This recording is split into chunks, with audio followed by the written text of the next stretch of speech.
Shalom Bapak Ibu Saudaraku terkasih dalam Tuhan. Hari ini saya ingin mengajak Bapak Ibu Saudara sekalian mulai belajar dari firman Tuhan, khususnya dari kitab Amsal. Mengapa kita belajar dari kitab Amsal?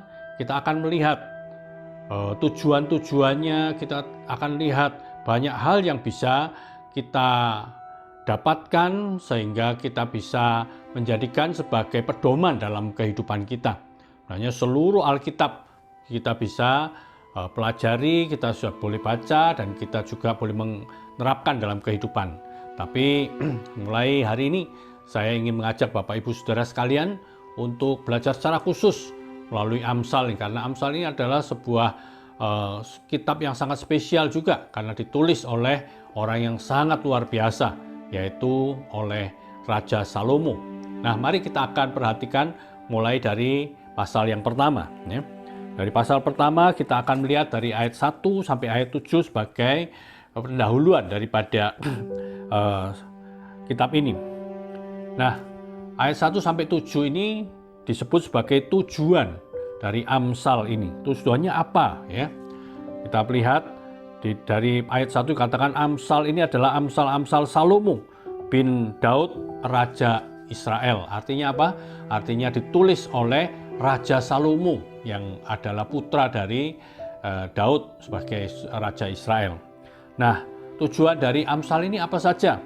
Kita lihat ayat 2 ya. Pertama dikatakan untuk mengetahui hikmat dan didikan. Kemudian untuk mengerti kata-kata yang bermakna.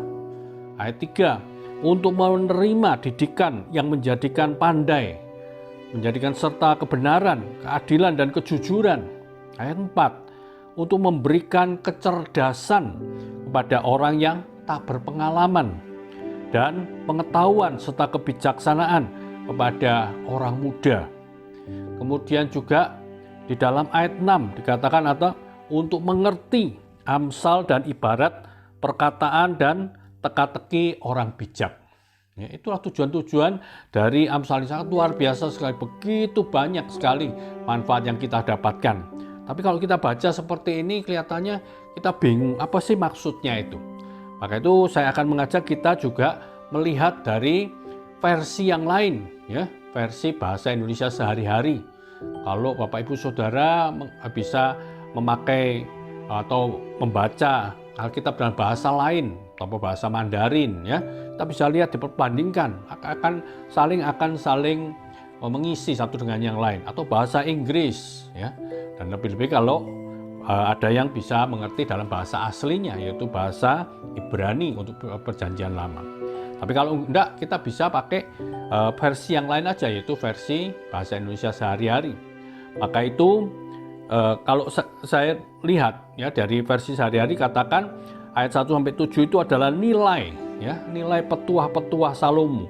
Artinya Amsal yang ditulis oleh Salomo ini mempunyai nilai yang sangat tinggi sekali karena ditulis oleh orang yang luar biasa bijaksananya, ya. Nah, akan kita lihat apa yang disebutkan sebagai nilai-nilai itu. Tujuannya ayat yang kedua, ya, dari bahasa Indonesia sehari katakan tujuannya ialah untuk menolong orang mengetahui bagaimana menjadi bijaksana. Nah, hidup kita menjadi orang yang bijaksana dan apa? Tahu tata tertib hidup serta dapat memahami ungkapan-ungkapan yang mengandung arti yang dalam, ya. Jadi banyak sekali ungkapan-ungkapan atau dikatakan di dalam terjemahan baru itu adalah apa? Adalah amsal, ya. Ada kata-kata yang bermakna, ya, memiliki pengertian yang dalam. Kemudian ayat 3 dikatakan petua-petua ini mengajar bagaimana orang dapat hidup dengan bijaksana.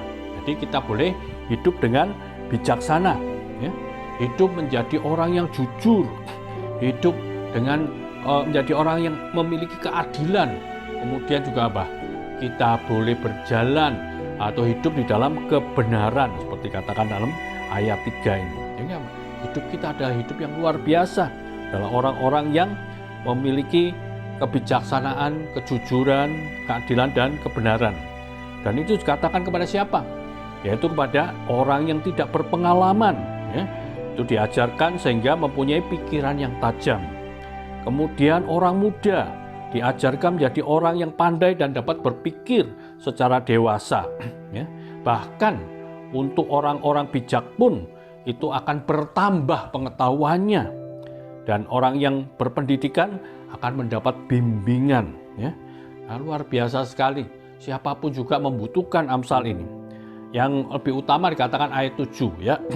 Untuk memperoleh ilmu sejati atau Amsal ini, atau hidup yang bijaksana, pertama-tama orang harus mempunyai rasa hormat dan takut kepada Tuhan.